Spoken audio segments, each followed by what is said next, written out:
My name is Alex. I work the overnight shift at a fast food restaurant just off the interstate, the kind of place truckers stop at for coffee and exhausted families pull into when they're too tired to keep driving. During the day, it's loud and chaotic. At night, especially after midnight, it feels like a completely different building. My shift runs from 11 p.m. to 5 a.m., and once the lobby closes, I'm usually alone. Corporate policy says 2 people should be scheduled overnight, but management rarely follows that rule. After 1 a.m., I lock the doors, turn off half the lights, and take orders through the drive-thru only. The building hums constantly. Freezers, soda machines, the ventilation system. But beyond that, it's quiet. Too quiet sometimes. I've been working there a little over a year, long enough that the nights blur together. I don't remember individual shifts anymore, just patterns. Certain regulars. Certain times when the drive-thru suddenly gets busy, then drops off again. The dead zone between 1 o'clock and 3 a.m., when nothing happens, and you start feeling like you're the only person awake. That's why I didn't immediately notice when the first abandoned order happened. It was around 1:30 in the morning. A car pulled up to the speaker and ordered a combo meal, burger, fries, large soda. The voice was calm and clear, no background noise, no slurring. Just a normal order. When the car pulled up to the window, I noticed it stopped a little farther back than most people do. The windows were heavily tinted, darker than legally allowed. I remember thinking that because the reflection made it hard to see inside. The driver cracked the window, just enough to slide his card through. I didn't see his face. I didn't hear him breathe. He didn't say anything else. The payment went through. I handed him the receipt. He took it, nodded once, and drove forward. I expected him to pull up to the pickup window. He didn't. Instead, he drove straight out of the parking lot and disappeared onto the road. I waited a minute, then another. The food sat under the heat lamp. At first, I assumed he'd messed up or gotten distracted. It happens. People forget things. People leave all the time. After about 10 minutes, I shrugged it off and ate the food myself before throwing it away. I didn't think anything of it. 3 nights later, the same thing happened. Same order. Same calm voice. Same dark windows. Same routine. Paid. Took the receipt. Drove away. That's when I started noticing the pattern. It was always between 1:20 and 1:40 a.m., always the same combo. Always paid with a card, always left without the food.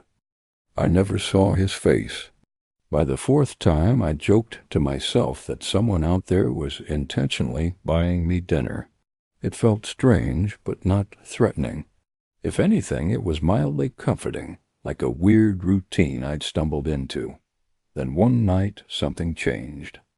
As I handed him the receipt, the driver leaned slightly closer to the window. His voice sounded clearer, closer than before.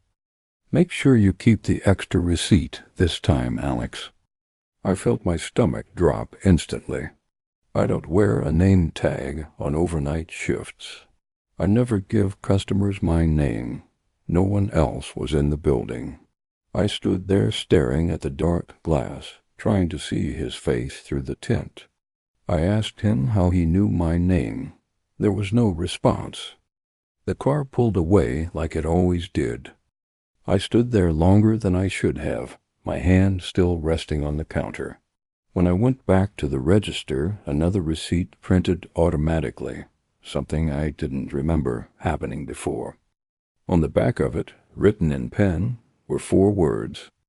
"You forgot last time." I locked the drive-thru window for the rest of the shift. The next morning, when I got home, I checked my parking lot before getting out of my car. Nothing looked out of place. No unfamiliar vehicles. No one standing around. My apartment door was exactly how I'd left it. I told myself it was probably a prank. Maybe someone I vaguely knew. Maybe a former coworker. Maybe someone who worked days and overheard my name. 2 nights later, when I got home from work, there was a piece of paper taped to my door. It wasn't a receipt this time. It was a note.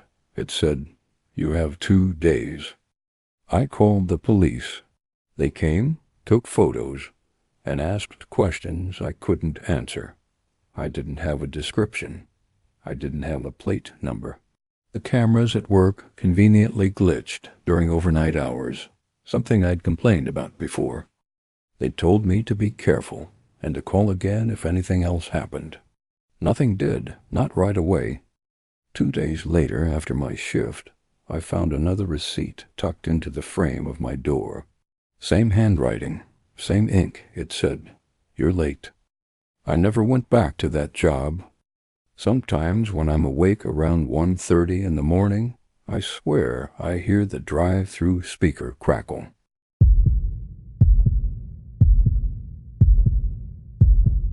I worked overnight security at a grocery store that never closed. It was one of those massive chain stores built on the edge of town, surrounded by an empty parking lot and a few flickering streetlights. During the day it was busy and loud, but after midnight it felt hollow, like the building itself was asleep. My shift ran from 10 p.m. to 6 a.m. I was responsible for monitoring cameras, walking the floor once every hour, and dealing with shoplifters if I saw anything obvious. After midnight, there were rarely more than a dozen customers in the entire store at any given time. Most of them stuck to the same areas: the front registers, the frozen food section, or the pharmacy aisle. That's why aisle 12 stood out. Aisle 12 was housewares, cleaning supplies, storage bins, random seasonal junk.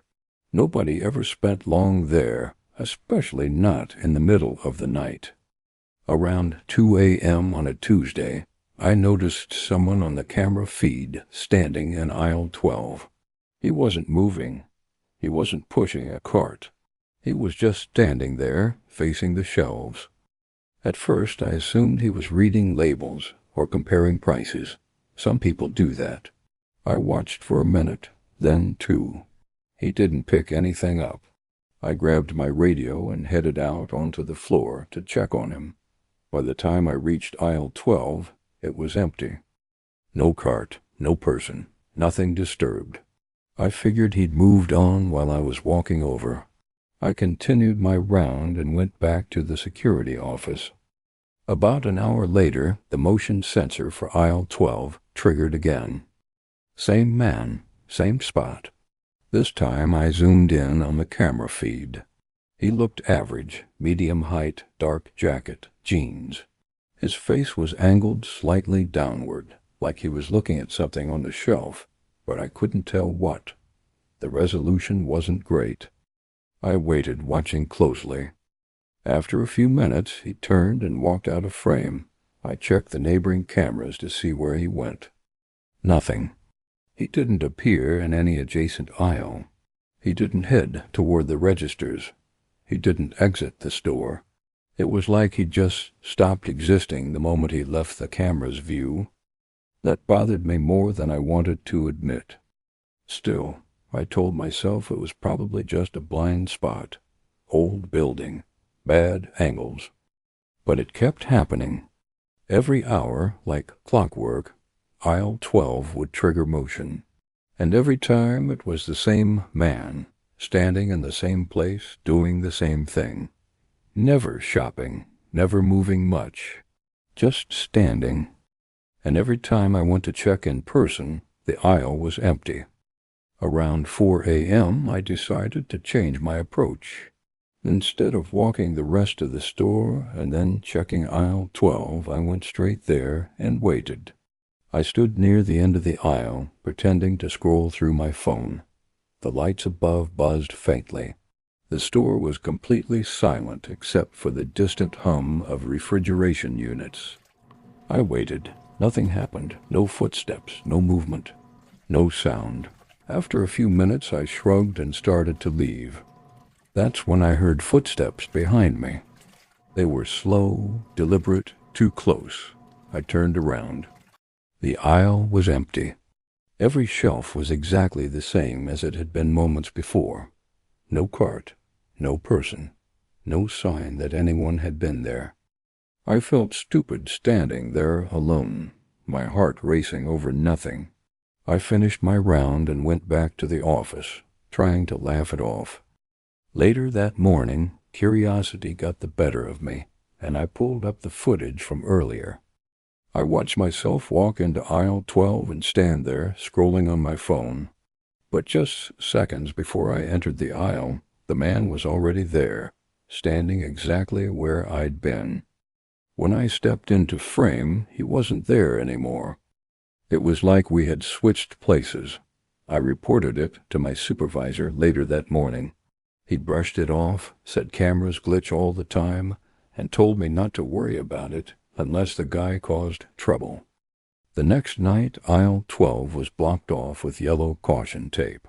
Management said there'd been a system error with the motion sensor, and they didn't want false alarms clogging up the logs. Customers were redirected to other aisles. That should have been the end of it. At 3:07 a.m., the motion alert went off anyway. I stared at the monitor, my stomach sinking. The camera feed showed aisle 12. The tape was still there.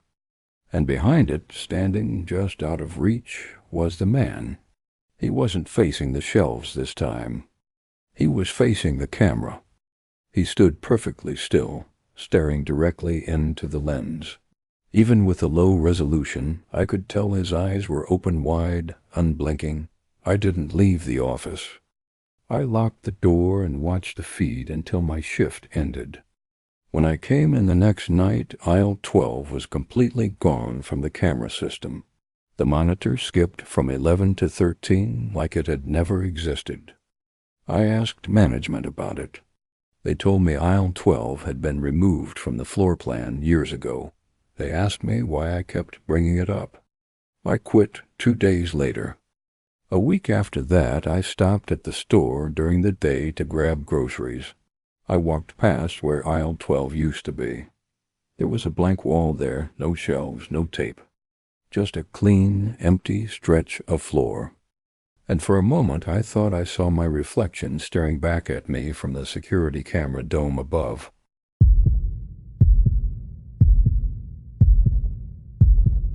I was hired as an overnight security guard for a small office complex on the edge of town. It wasn't a glamorous job, but it paid better than most overnight work, and the manager told me up front that the nights were quiet. Too quiet, in his words. That suited me just fine. The building housed a handful of small businesses, insurance offices, accounting firms, a legal office, and after 6 p.m., the place was empty. My shift ran from midnight to 8 a.m., and I was the only person scheduled overnight. No cleaners, no maintenance, just me. The job was simple. Every 2 hours I'd do a full walkthrough of the building, check doors, log checkpoints, and make sure nothing looked out of place. The rest of the time I sat at a desk near the front entrance watching camera feeds and trying to stay awake. The first few weeks were uneventful. The building had a rhythm to it. Certain lights flickered. Certain doors creaked. The elevator made a soft whining sound when it moved, even if no one was inside. I got used to all of it. That's why I noticed immediately when something felt wrong. It was during my 2 a.m. round. I was walking down the east hallway, checking doors like always, when I saw one office door slightly open.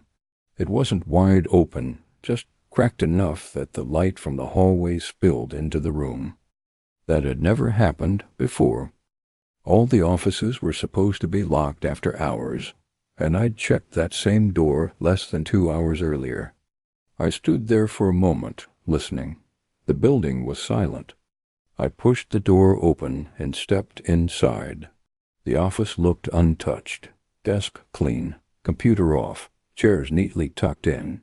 I checked the windows and the interior door leading to a storage room. Everything was secure. I closed the door, locked it, and noted it in my report as found unsecured during round. I didn't think much of it. At 4 a.m. during my next round, the door was open again. This time it was wider. My stomach tightened as soon as I saw it. I approached slowly, my flashlight already in my hand. Before I even stepped inside, I noticed the footprints. They were muddy, fresh, leading from the hallway into the office. They stopped in the middle of the carpet. There were no footprints leading out. I called my supervisor. He sounded half asleep and irritated. I explained what I'd found, expecting him to tell me to call the police. Instead, he told me to finish my round and make a note of it. "Probably a cleaner," he said. "There are no cleaners overnight," I replied. He sighed and said he'd check it in the morning. I finished my round with my flashlight out, checking corners I'd never bothered with before. I kept expecting to hear something breathing, movement, anything but the building stayed quiet. When I got back to the desk, I pulled up the camera footage from earlier. I watched myself walk down the hallway during my 2 a.m. round. I saw myself stop at the door, check it, and move on. Then, a few seconds later, the door opened again. Someone stepped out. The camera angle didn't show their face, only a partial silhouette. They stood there for a moment, watching me walk away, then stepped back inside and closed the door. I rewound the footage several times, hoping I'd misinterpreted what I was seeing. I hadn't. At 5:30 a.m., while I was still watching the monitors, the elevator dinged. I jumped in my chair. The elevator indicator lit up on the ground floor. I was the only person scheduled in the building.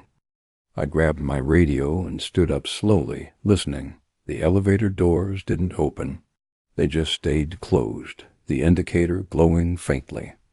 I waited several minutes before approaching. When I reached the elevator, the doors slid open. It was empty. I finished my shift shaken, but relieved when daylight finally crept through the lobby windows. I told myself I'd talk to management when they arrived. They brushed it off. They said the cameras must have glitched, that sometimes the elevator runs automatic maintenance cycles overnight, that the muddy footprints were probably tracked in earlier, and I just noticed them late. I didn't argue. The next night I almost didn't come in. But I needed the money. The building felt different as soon as I stepped inside, colder, quieter, like it was waiting for something. During my midnight round, everything was normal. At 2 a.m., the office door was open again. No footprints this time, just open. I didn't go inside. I stood in the hallway, staring at the dark room, my heart pounding. After a full minute, I forced myself to step forward and close the door. As soon as it latched, I heard movement behind me. Not footsteps. Breathing, slow, close. I spun around, flashlight raised. The hallway was empty. When I checked the cameras later, I saw something that made my blood run cold. On the feed, I wasn't alone in the hallway. Someone was standing behind me the entire time, close enough to touch. At 6 a.m., the elevator dinged again. This time, the doors opened on their own. I quit that morning. A week later, I drove past the building out of curiosity. There were police cars outside.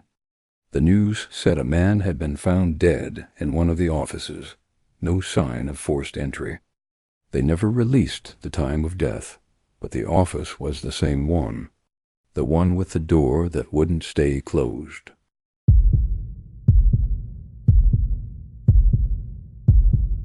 I worked the overnight shift at a 24-hour gym during my gap year. It wasn't a job I planned on keeping long, but it paid better than most night work, and the schedule fit my life at the time. My shift ran from 11 p.m. to 7 a.m., and after midnight I was usually the only employee in the building. The gym wasn't huge, but it was big enough to feel empty at night. Rows of treadmills, weight machines, mirrors lining the walls. During the day, it was packed. At night, there were maybe 3 or 4 members spread across the entire place, each wearing headphones, keeping to themselves. Most nights were uneventful. I cleaned equipment, refilled paper towels, and sat at the front desk watching security cameras. The job was boring, which I appreciated. The first night something felt off was a Thursday. It was around 12:45 a.m. when I noticed a man on one of the treadmills in the far corner of the cardio section. That area was partially hidden from the front desk, so I only saw him because I happened to glance at the camera feed. He was running, not jogging, running. The treadmill display showed just over 9 miles per hour. That's fast for most people, especially for a sustained run. I watched for a minute or two, expecting him to slow down. He didn't. 10 minutes passed, then 15. I zoomed in on the camera feed. The man looked to be in his late 30s or early 40s. He was wearing a dark hoodie and gym shorts. What stood out was how stiff his posture was. His arms barely moved. His head stayed perfectly level. He wasn't sweating. That was the first thing that really bothered me. After about 20 minutes, I decided to check on him. Part of my job was making sure members were safe, and this didn't look safe. I walked out onto the floor and headed toward the cardio section. As I got closer, I noticed something else. He wasn't wearing shoes. His bare feet were slapping against the treadmill belt over and over again. The sound was wet, rhythmic. Then I saw the blood. It smeared the belt beneath him, dark streaks spreading toward the back of the machine. His feet were torn open, skin split and raw, but he didn't react. He didn't stumble. He didn't slow down. I shouted at him to stop the machine. He didn't look at me. I stepped closer and reached for the emergency stop cord. That's when he turned his head. His eyes were wide, unblinking, fixed on me with an intensity that made me step back. His mouth was slightly open, but he wasn't breathing hard. He wasn't breathing at all. I felt a wave of panic hit me all at once. I backed away and ran toward the front desk, my heart pounding. As soon as I stepped behind the counter, every camera monitor switched at once. All of them showed the same feed, the man standing still, facing the camera. He wasn't on the treadmill anymore. He wasn't bleeding. He wasn't even in the cardio section. He was standing directly outside the office door. I stared at the screen, frozen. The time stamp in the corner was still updating normally. This wasn't a frozen image. He raised his hand. The office door handle started to turn. I grabbed my phone and called 911. I whispered into it, afraid to make noise. The operator told me to stay on the line and lock myself in. I watched the monitor as the handle turned slowly, deliberately, like whoever was on the other side wanted me to know they were taking their time. Then it stopped. The man stepped back out of frame on every monitor at the same time. I didn't move until the police arrived. They searched the building. They checked the treadmills. There was no blood, no footprints, no sign that anyone had been injured. The treadmill I'd seen him on looked unused. They asked me to describe the man. When I did, one of the officers exchanged a look with the other. They asked me if I'd ever heard about an incident at the gym a few years earlier. I hadn't. They told me a man had collapsed on a treadmill late one night. Heart attack. He'd kept running long after he should have stopped. By the time anyone noticed, it was too late. He'd been barefoot. I quit the next day. A month later, I passed the gym on my way home from a different job. It was late, just after midnight. Out of habit, I glanced through the front windows. One of the treadmills in the far corner was running. No one else was inside.